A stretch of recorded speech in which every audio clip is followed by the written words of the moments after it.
As I record this video on the 12th of November, it's 6:25-ish Central Time, and the House is in session for the first time in almost 2 months, and they are going to probably open the government tonight. They have the votes because they have a Republican majority.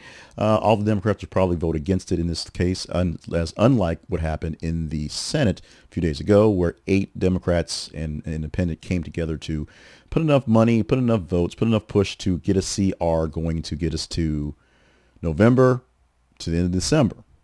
There you go. But a few things happened as the House came back in the session for the first time in weeks. Number one, they were able to swear in a new representative from New Mexico who can now basically vote to open up all the Epstein files. And this thing happened here, breaking news for the day that may have been around that. We'll see.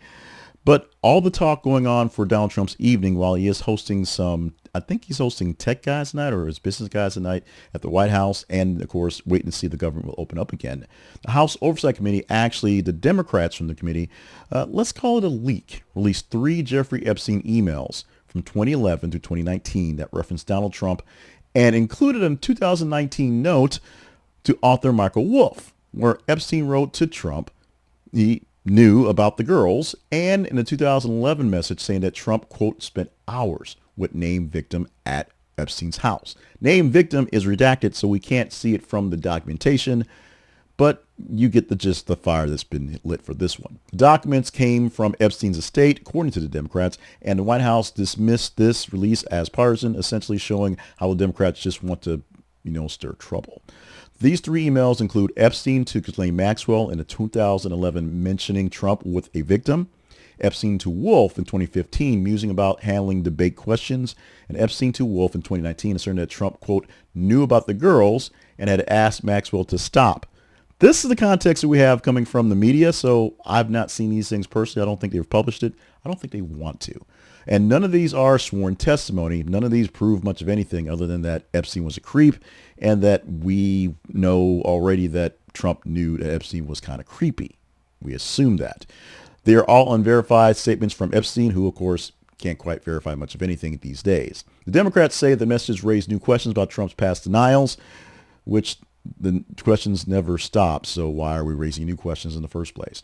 Now, the White House called the emails a smear campaign, pointed to past statements by Virginia Giuffre that Trump did not engage in wrongdoing. Trump has long said he banned Epstein from Mar-a-Lago years ago, and this may bring to light some of the thought process of to why. House Democrats are pushing for broader release of the Epstein-related files now that we have the House in session, and one particular representative in place. They may get that push from a bipartisan deal to get the Epstein files released. Republicans call the timing political, except for the ones that want to release Epstein files. Images and videos have long shown Trump and Epstein socializing in the 2000s and in 1990s. There's a picture right there. There it is, of them socializing. We've seen many of these pictures of Epstein hanging out in his blue jean shirt, just hanging out with the folks in Trump because he's Trump, wearing the suit all the time. All the time. But this is not something that's a rare occasion for these two because they've been together. And their friendship from down in Florida and up in New York has been well documented until it wasn't. No new charges being announced, nothing new coming in this, just more sort of innuendo going back and forth. Reporters note that the records could prompt subpoenas for collaboration, more calendars, more flight logs, more witness interviews, and if Congress or prosecutors seek more, they can get more. Now, all this brings up the fact that Trump was at a house with one of the girls. It's not necessarily the house on the island, but, Epstein has lots of houses. It could be anywhere.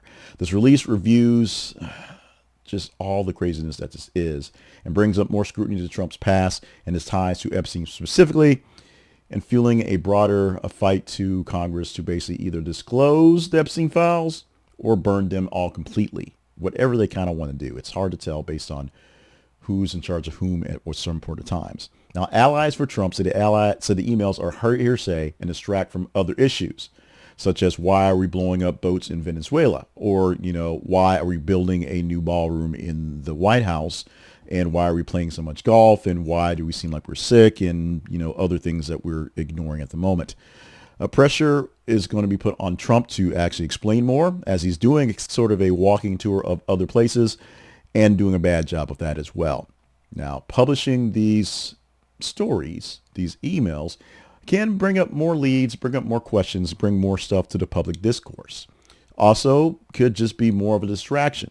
But the big distraction right now is, why don't we release the damn Epstein files, be done with it, and be done with it? What people have pretty much figured out is that Trump is in the Epstein files. We get that. They have been friends for a long time. They had a falling out. Okay, we can work with that. We can make that be a viable piece of action. What we really have problems doing is all the other stuff. Yep, he's a bad guy. We don't like him. We're going to tell you all the good things that we can and all the bad things that we need to, because he's the Democrats' problem and he's not the Democrats' problem. We're going to see some Clinton in this thing. Oh boy, I'm sure Clinton's all about this stuff. But the problem is Clinton's not president anymore. Trump is. And Trump is living off an agenda that may have some little holes in his armor once this thing's come to light. So what's going to happen when we release the Epstein files, like the Kraken or the dam or whatever metaphor that I'm mixing up right now? I guess we're going to find out sooner or later.